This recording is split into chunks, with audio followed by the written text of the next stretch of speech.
Hey dear learners, welcome back to our YouTube channel learners square.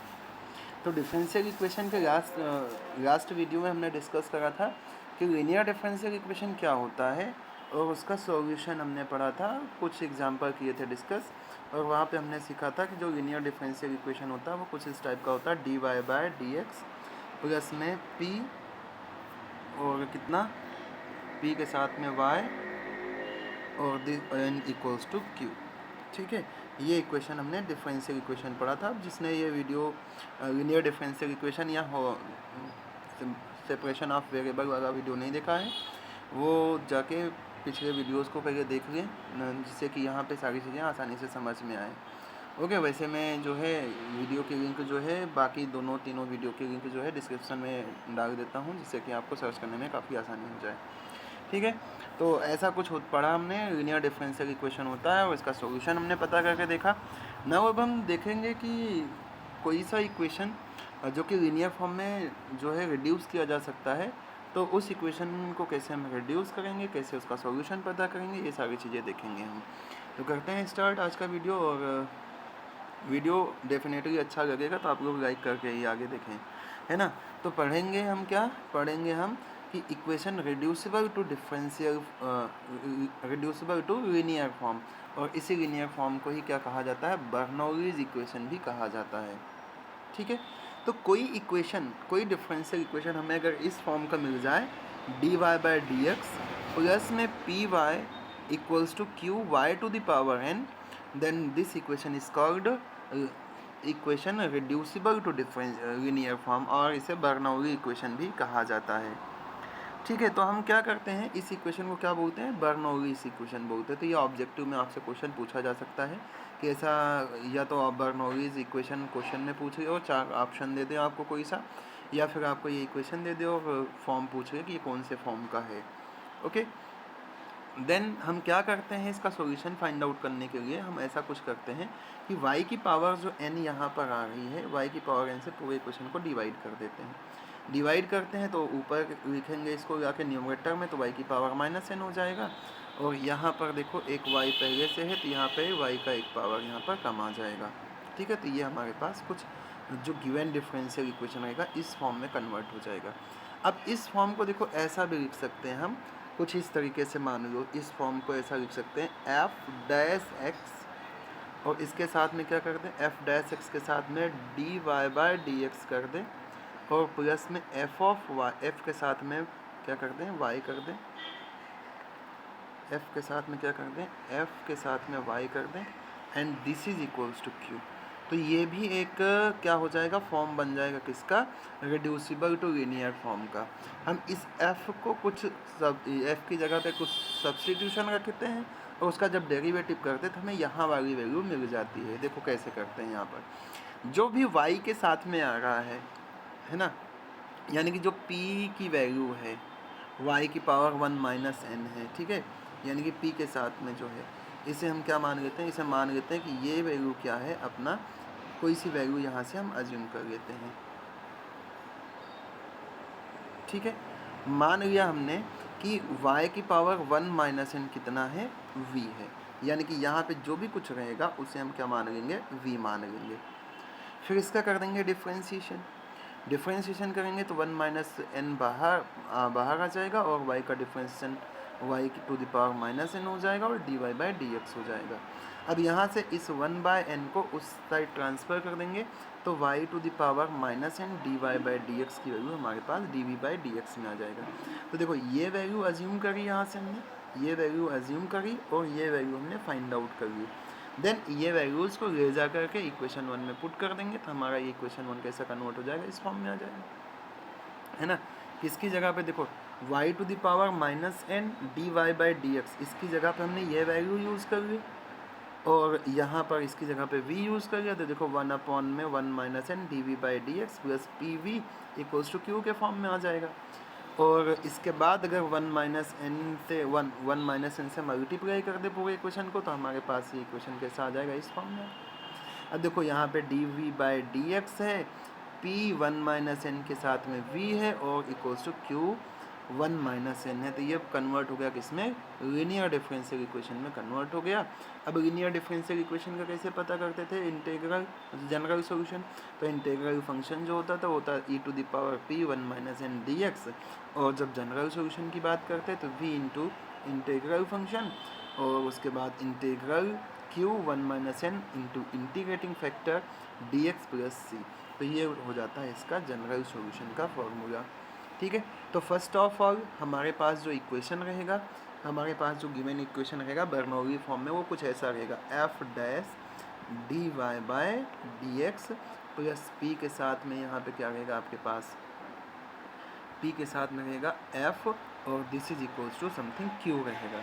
तो हमें क्या करना है, इस एफ को कुछ एज्यूम कर लेना, एफ को मान लो वी मान लेंगे तो एफ डैश हमारा क्या आ जाएगा, D V by D X आ जाएगा, और यहाँ से हम क्या करेंगे, इस वैल्यू को और इस वैल्यू को सब्स्टिट्यूट कर देंगे यहाँ पे, और ये इक्वेशन हमारा कन्वर्ट हो जाएगा लीनियर डिफरेंशियल इक्वेशन में। और फिर वही अपना क्या करना है, इंटीग्रेटिंग फैक्टर पता करना है, e to the power integral p के साथ में जो भी dx रहेगा, और फिर जनरल सॉल्यूशन पता कर लेना, और हमारा उस गिवन डिफरेंशियल इक्वेशन का सॉल्यूशन आ जाएगा।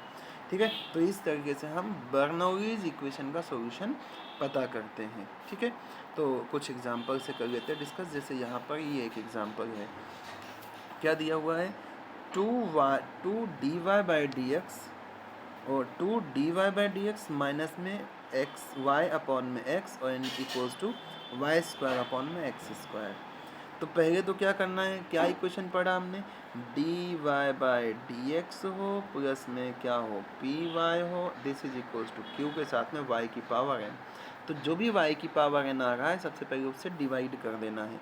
तो वाई स्क्वायर यहाँ पर आ रहा है इक्वल्स टू में क्यू के साथ में, तो इससे अपन क्या कर देते हैं, पूरे इक्वेशन को डिवाइड कर देते हैं। तो जब डिवाइड करेंगे तो देखो यहाँ पर कोई भी y नहीं है, तो y की पावर -2 आ जाएगा, और यहाँ पर y है तो अपॉन में एक y, तो y की पावर -1 बचेगा, और इक्वल्स टू में कितना बचेगा, 1 अपॉन में x का स्क्वायर। अब क्या करना है, यहाँ पर जो रहता है y का कोफिशिएंट उसे क्या मान लेते हैं, v मान लेते हैं। तो मान लेते हैं कि y इनवर्स कितना है, v के इक्वल है, इसका डिफ्रेंशिएशन कर देते हैं। तो -1 minus y to the power -2 d Y by D x equals to क्या आ जाएगा, D we by D x हो जाएगा, है ना, ऐसा ही तो होता है। -1 आगे हो जाएगा, y की पावर एक और कम हो जाएगा, है ना, -1 पहले से एक और कम हो जाएगा, तो y की पावर -2 आ जाएगा, और D Y by D X आ जाएगा। अब यहाँ से अगर हम ये -1 को इधर शिफ्ट कर दें तो देखो y to the power -2 d Y by D x की वैल्यू आ गई अपने पास, ये इतनी वैल्यू हमने फाइंड आउट कर ली, और ये वैल्यू हमने अज्यूम कर ली है। तो हमारे पास एक गिवन डिफरेंशियल इक्वेशन इस फॉर्म में कन्वर्ट हो जाएगा, D we by D x, और 2 यहाँ मल्टीप्लाई में 2 से डिवाइड कर दिया हमने, प्लस में v बाई 2x, और इक्वल्स टू में -1 अपॉन में 2x का स्क्वायर। अब ये लीनियर डिफरेंशियल इक्वेशन हो गया, और इसका सॉल्यूशन में फाइंड आउट करने आता ही है। तो क्या होगा, यहाँ से देखो तो p की वैल्यू कितनी हो गई, 1 अपॉन में 2x हो गई, और q की वैल्यू ये पूरी हो गई। तो सबसे पहले इंटीग्रेटिंग फैक्टर पता करते हैं, तो क्या आ जाएगा, integrating factor equals to e to the power integral 1 upon में 2x dx। अब 2 को इंटीग्रल के बाहर ले लेते हैं तो ऐसा हो जाएगा, और log x, अब ये पावर यहाँ पर, तो e to the power log x to the power 1/2। अब ये दोनों कैंसिल हो गए, कितना आया, x टू द पावर 1/2 आ गया। ये इंटीग्रेटिंग फैक्टर हो गया। जनरल सॉल्यूशन पर आ जाते हैं, तो v into integrating factor equals to minus sign आ रहा है यहाँ पे, है ना, q में, तो ये माइनस इंटीग्रल 1 अपॉन में 2x स्क्वायर और x to the power 1/2 dx plus C. 1/2 को बाहर कर दो यहाँ पर, और ये x और x की पावर को सॉल्व कर दो, तो कितना बचेगा, देखो अपॉन में ही सॉल्व कर लेते हैं, तो x की पावर 2 माइनस 1 अपॉन में 2 ऐसा कुछ आ जाएगा। ठीक है, और ऐसा कुछ आ गया तो ये 3/2 बचेगा, ये लिख दिया हमने। अब इसको अगर हम इसका इंटीग्रल करते हैं तो देखो क्या होगा, इंटीग्रल 3/2 है ना, तो x टू द पावर ऊपर ले जाएंगे तो -3/2 आ जाएगा, dx आ जाएगा इसका इंटीग्रल।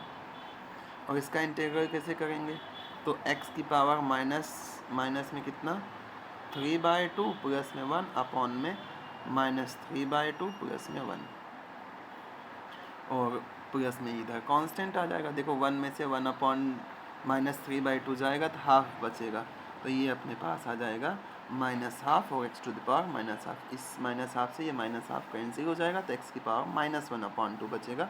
और इधर ऐसा ही अपने पास है ना y इनवर्स, यहाँ पे v चल रहा था, v की जगह v को क्या माना था मैंने, y टू द पावर -1 माना था, तो ये वैल्यू पुट कर देंगे। अब इसका मतलब x टू द पावर 1/2 और y की पावर 1 अपॉन में कर देंगे तो ऐसा हो जाएगा, और इधर x की पावर -1 ऐसा चल रहा है। इसको अगर अपॉन में लिख देंगे तो क्या आ जाएगा, 1/x की पावर 1/2 हो जाएगा। तो एक तरीके से ये अपना एक सॉल्यूशन हो जाएगा। इसको और ज़्यादा सॉल्व करेंगे तो हम क्या कर सकते हैं, इस y को इधर भेज दो और x को एलसीएम लेके इधर लेके आ जाओ। देखो कैसे, देखो क्या है अपने पास यहाँ पर, x टू द पावर 1/2 है, अपॉन में y है, this is equals to x to the power 1 x to the power 1/2 है और प्लस में कांस्टेंट है। तो इधर एलसीएम ले लेते हैं, कितना आ जाएगा, x की power 1/2 equals to y, LCM लेंगे तो कितना आ जाएगा, 1 प्लस स्क्वायर रूट में x के साथ में c और अपॉन में स्क्वायर रूट x। इसको इधर भेज दो, देखो 1/2 दोनों मिलके x बना देंगे, ये y के साथ में 1 प्लस स्क्वायर रूट x के साथ में c, ये इसका क्या हो जाएगा, जनरल सॉल्यूशन हो जाएगा। ओके, देन इसके आगे चलते हैं, अगला क्वेश्चन करते हैं डिस्कस। तो क्या दिया हुआ है, dy/dx equals to x² y³ plus में xy इक्वल्स टू 1। तो डेफिनेटली देखो यहाँ से अगर आप देखोगे तो इसको ये बर्नौली फॉर्म में नहीं है। अगर हम यहाँ से dx/dy निकालेंगे तो वो बर्नौली फॉर्म में कन्वर्ट किया जा सकता है। ऐसे ही देख लो कैसा रहता फंक्शन, है ना। डायरेक्ट अगर आपको ये समझ में नहीं आता है तो डायरेक्ट देखो, मैंने क्या बताया दूसरा वाला तरीका कि क्या होता है डिफरेंशियल इक्वेशन, यहाँ पे एफ डैश आता है, dy/dx आता है, प्लस में क्या आता है, प्लस में इसके साथ f आता है और y आता है ना, और इक्वल्स टू में क्या रहता है, इक्वल्स टू में रहता है आपके q। ठीक है, तो यहाँ पे जो भी फंक्शन है उसका डेरिवेटिव यहाँ पे आना चाहिए, और डेरिवेटिव क्या होता है, पावर एक कम होता है। अगर dy/dx के टर्म में देखते तो y का क्यूब है ये, और इसका डिफ्रेंशिएशन y का स्क्वायर आएगा, यहाँ पे y का स्क्वायर नहीं दिया हुआ है, मीन्स दैट dy/dx के फॉर्म में इसको हम बना नहीं सकते हैं। ओके, तो देखो यहाँ से इसलिए हमने क्या करा, dx/dy की वैल्यू निकाल ली, तो इसको इधर ट्रांसफ़र कर दिया, तो क्या ये dx अपॉन में dy ऊपर, तो dx/dy हो गया। अब यहाँ से हमने क्या करा, xy को इधर भेज दिया, तो dx/dy माइनस में xy equals to x² y का क्यूब हो गया। अब देखो x² से पूरे को डिवाइड कर देते हैं, पूरे को x² से डिवाइड करेंगे तो x to the power -2 dy/dx minus में x to the power -1 y equals to y का क्यूब हो गया। अब देखो ये है, इसका डेरिवेटिव करोगे तो ये पावर -2 हो जाएगा, है ना। तो x टू द पावर -1 को हमने b मान लिया, इसका डिफ्रेंशिएशन करा तो क्या आ जाएगा, x to the power -2 dx/dy equals to minus में dv/dy आ जाएगा। ठीक है, ऐसा हो जाएगा, और ये वैल्यूज़ को ले जाके इस इक्वेशन में क्या कर दो, पुट कर दो आगे चल के, तो ये क्या आ जाएगा, माइनस में dv/dx माइनस में vy इक्वल्स टू y का क्यूब हो जाएगा। ये माइनस साइन को कैंसिल आउट करो तो यहाँ पे माइनस आ जाएगा और अपना काम खत्म। ये लीनियर डिफरेंशियल इक्वेशन हो गया, तो इसको लीनियर डिफरेंशियल इक्वेशन के हिसाब से कर लेते हैं सॉल्व। तो इंटीग्रेटिंग फैक्टर यहाँ से y dy y का स्क्वायर y² सॉरी y का integration y² e to the power y²/2, इसका क्या आ गया, इंटीग्रेटिंग फैक्टर आ गया। अब कहाँ आ जाते हैं, इसके जनरल सॉल्यूशन पे आ जाते हैं, तो v इंटू इंटीग्रेटिंग फैक्टर, और ये माइनस साइन क्योंकि राइट साइड में आ रहा है इसलिए y का क्यूब और e to the power y²/2 dy, ये क्या हो जाएगा इसका इंटीग्रेटिंग फैक्टर इतना। ठीक है, अब यहाँ पर क्या करते हैं अपन, y क्यूब को y इंटू y²/2 और इधर मल्टीप्लाई 2, है ना, बैलेंस करते हैं ताकि इंटीग्रेशन आसान हो जाए। अब y²/2 को अगर हम t मान लेते हैं तो y dy इक्वल्स टू क्या आ जाएगा, dt आ जाएगा। देखो कितना आसान हो गया ये इंटीग्रल, इसकी जगह पर हमने क्या पुट कर दिया, t, तो ये t हो गया, ये e to the power t हो गया, और y dy इक्वल्स टू क्या आ जाएगा, dt आ जाएगा। तो ये सारे सब्स्टिट्यूशन यहाँ पर जाके पुट कर देंगे, और v की जगह पे माइनस में x to the power v की जगह पे x टू द पावर -1 रख दिया, e to the power t कर दिया, और इधर क्या आ जाएगा -2 और t e to the power t d t d t, ये मैंने बोला था इसको रट लेना एकदम, तो रटा हुआ होना चाहिए है ना, ये यही होता है ना, ये बिल्कुल रटा हुआ होना चाहिए ये integral e to the power e to the sorry ये गलत लिखा हुआ है यहाँ पे, माइनस साइन नहीं आएगा यहाँ पे है ना, तो t e to the power t minus e to the power t ऐसा होता है। अब चाहे तो यहाँ से ई टू द पावर टी को ऐसे कॉमन भी लिख सकते हैं, e to the power t को बाहर रख दो, टी माइनस वन ऐसा लिख सकते हैं, ठीक है। अब इधर भी ई टू द पावर टी है, तो ई टू द पावर टी से पूरे क्वेश्चन को डिवाइड कर दो, तो यहाँ से ई to the power T cancel out हो जाएगा, यहाँ पे जो E to the power T आएगा ना ये कैंसिल आउट हो जाएगा, यहाँ पे E to the power minus T आ जाएगा, और टी की जगह value Y square by two ये वैल्यू पुट कर देंगे, और ये हमारे पास इसका जनरल सोल्यूशन आ जाएगा। ओके, चलते हैं नेक्स्ट क्वेश्चन पे। नेक्स्ट हमारा क्वेश्चन है d Y by D x plus y x equals to y square e to the power x square sine x. देखो वाई स्क्वायर से पूरे इक्वेशन को कर देते हैं डिवाइड, तो हमारे पास ये डिफरेंशियल इक्वेशन ऐसा हो जाएगा।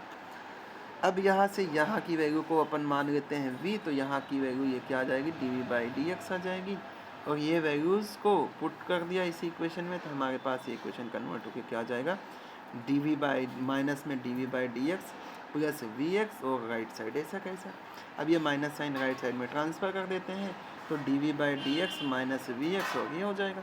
अब यहाँ पर कितना है v के साथ में x है, तो integrating factor e to the power minus x d x, और इसका integral minus x square by two हो जाएगा, ठीक है। और फिर इसके जनरल सॉल्यूशन की बात करेंगे तो v into integrating factor minus में ऐसा है ना q ये पूरा और इंटीग्रेटिंग फैक्टर, तो देखो इससे ये तो हो गया काम ख़त्म, क्योंकि e की पावर प्लस में एक्स स्क्वायर बाई टू, यहाँ पे e की पावर माइनस में एक्स स्क्वायर बाई टू, दोनों सॉल्व हो गए है ना। ऐसे ही क्वेश्चंस रहते हैं जिससे ये सॉल्व हो जाए आसानी से। फिर साइन एक्स का इंटीग्रेशन माइनस में कॉस एक्स, तो ये माइनस साइन कैंसिल आउट हो जाएगा, तो क्या आ गया v की वैल्यू अपन 1/y पुट कर देते हैं, ये वैल्यू यहाँ पर रख देते हैं, तो ये इसका सोल्यूशन हो गया। ओके, तो इस तरीके से reducible to linear differential equation को हमें सॉल्व करना रहता है, यानी कि बर्नौलीज प्रॉब्लम को करना रहता है सॉल्व। तो कुछ आपके लिए क्वेश्चंस हैं, जैसे कि ये क्वेश्चन है, इस क्वेश्चन को आपको सॉल्व करके देखना है, और उसके बाद देखो सॉल्यूशन देखते हुए चलो, बट आपको पहले सॉल्व कर लेना है, देन इसको देखना है, ठीक है। और उसके बाद एक प्रॉब्लम ये है, इस इक्वेशन को भी सॉल्व करके देखिएगा, और इसके बाद एक क्वेश्चन और होना चाहिए यार,